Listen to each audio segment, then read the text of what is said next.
Sementara itu, lokasi kejadian atau TKP kasus penusukan Ikadek Parwata oleh Bastomi Prasetyawan hingga membuat korban meninggal dunia di Jalan Nangka Utara hingga kini masih dipasangi polis lain. Sementara itu, pelaku saat ini telah berhasil ditangkap di Pelabuhan Tanjung Perak, Surabaya saat mencoba kabur ke Kalimantan.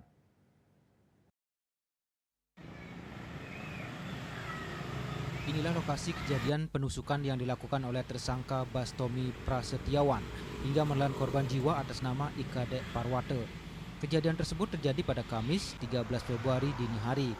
Sedangkan jenazah Parwata telah dimakamkan di Setre Desa Adat Angantlu, Banjarkelot, Desa Adat Angantlu, Desa Antiga, Kecamatan Manggis, Karangasem pada Minggu 16 Februari 2025 siang. Parwata merupakan warga asal Banjarkaler, Desa Antiga, Kecamatan Manggis, Karangasem. Dari pantauan di lokasi kejadian, warung kelontong yang beroperasi 24 jam hingga Selasa 18 Februari masih dipasangi garis polisi. Selain itu, pasca kejadian warung kelontong berpagar besi hitam ini pun masih terlihat tutup, termasuk warung makan di sebelahnya. Meski demikian, aktivitas warga di lokasi kejadian berjalan normal. Menurut penuturan Bapak Wahab, salah satu warga yang berprofesi sebagai security di depan TKP mengatakan kejadian tersebut cukup mengagetkan warga sekitar. Pasalnya, hampir 10 tahun lebih dirinya beraktivitas di sekitar TKP tidak pernah terjadi kasus kriminal.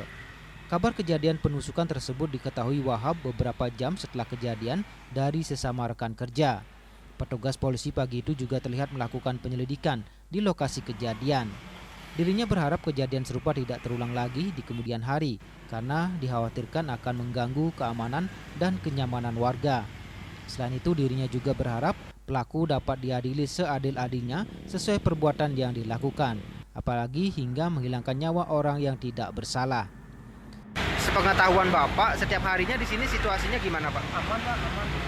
Aman, pencurian apa aman, Pak? Enggak ada.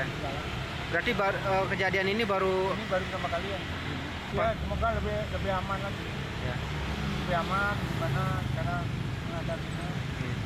Pak, kan makin tersangkanya sudah ditangkap itu, Pak. Harapannya, Pak? Ya, harapan saya sangat bagus sekali. Lebih baik ya memang harus diadili hukum berat-beratnya. Oke. Ya. Kasihan orang korban meninggalkan anak. Sementara setelah sebelumnya buron usai melakukan aksi brutal di Jalan Nangka Denpasar, Bastomi Prasetyawan, pelaku penusukan menewaskan Ikadek Parwata, akhirnya ditangkap saat mencoba kabur ke Kalimantan Senin 17 Februari 2025. Polisi membekuk pelaku di Pelabuhan Tanjung Perak, Surabaya. Saat penangkapan, pelaku melakukan perlawanan sehingga polisi mengambil tindakan tegas dan terukur. Dari hasil pemeriksaan, tersangka diketahui positif menggunakan sabu dan selalu membawa senjata tajam. Ari Wiratmaja, Bali TV.